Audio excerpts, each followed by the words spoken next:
During the puritanical period of the 1800s, Napoleon's subjection of Egypt threw open the gates of Egypt's history for the Europeans.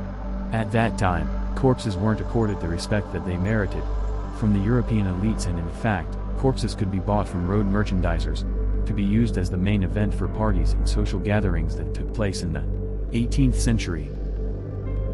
The elites of the period would frequently hold mummy unwrapping parties, which, as the name suggests, had the main theme in which a mummy would be unwrapped in front of a roisterous followership, cheering and saluting at the same time.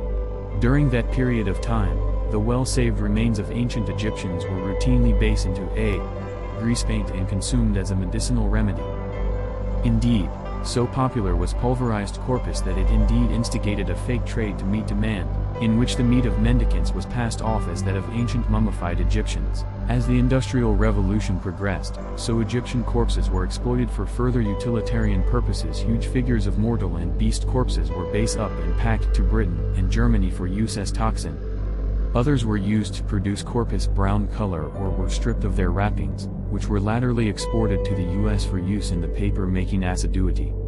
The author Mark Twain indeed reported that corpses were burnt in Egypt as locomotive energy. As the 19th century advanced, corpses became prized objects of display, and scores of them were bought by fat European and American private collectors as sightseer monuments. For those who couldn't go a whole corpus, disarticulated remains, similar as a head, hand, or bottom, could be bought on the black request and smuggled back home. So brisk was the trade in corpses to Europe that indeed after ransacking sepulchres and vault there just weren't enough ancient Egyptian bodies to meet the demand.